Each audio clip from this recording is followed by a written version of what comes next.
Genesis chapter 32. Jacob also went on his way, and the angels of God met him. When Jacob saw them, he said, "This is the camp of God." So he named the place Mahanaim. Jacob sent messengers ahead of him to his brother Esau in the land of Seir, the country of Edom. He instructed them, "This is what you are to say to my lord Esau. Your servant Jacob says, I have been staying with Laban and have remained there until now. I have cattle and donkeys, sheep and goats, male and female servants. Now I am sending this message to my lord, that I may find favor in your eyes." When the messengers returned to Jacob, they said, "We went to your brother Esau, and now he is coming to meet you, and 400 men are with him." In great fear and distress, Jacob divided the people who were with him into two groups, and the flocks and the herds and the camels as well. He thought, if Esau comes and attacks one group, the group that is left may escape. Then Jacob prayed, "O God of my father Abraham, God of my father Isaac, Lord, you who said to me, 'Go back to your country and your relatives, and I will make you prosper,' I am unworthy of all the kindness and faithfulness you have shown to your servant. I had only my staff when I crossed this Jordan, but now I have become two camps.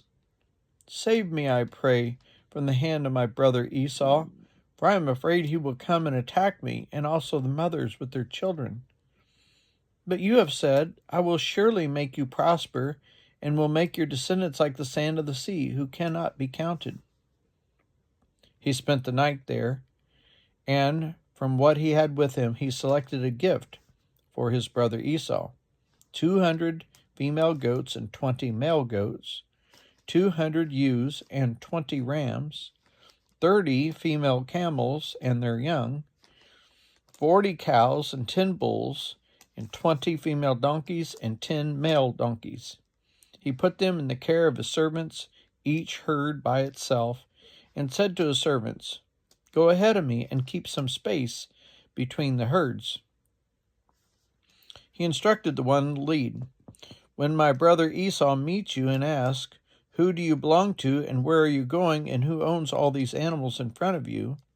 then you are to say, 'They belong to your servant Jacob. They are a gift sent to my lord Esau, and he is coming behind us.'" He also instructed the second and third and all the others who followed the herds. "You are to say the same thing to Esau when you meet him, and be sure to say, 'Your servant Jacob is coming behind us.'" For he thought, "I will pacify him with these gifts I am sending on ahead. Later, when I see him, perhaps he will receive me." So Jacob's gifts went on ahead of him, but he himself spent the night in the camp. That night Jacob got up and took his 2 wives, his 2 female servants, and his 11 sons, and crossed the ford at the Jabbok. After he had sent them across the stream, he was sent over all his possessions. So Jacob was left alone, and a man wrestled with him till daybreak. When the man saw that he could not overpower him, he touched the socket of Jacob's hip, so that his hip was wrenched as he wrestled with the man. Then the man said, "Let me go, for it is daybreak." But Jacob replied, "I will not let you go unless you bless me." The man asked him, "What is your name?" "Jacob," he answered. Then the man said, "Your name will no longer be Jacob, but Israel, because you have struggled with God and with humans and have overcome." Jacob said, "Please tell me your name." But he replied, "Why do you ask my name?" Then he blessed him there.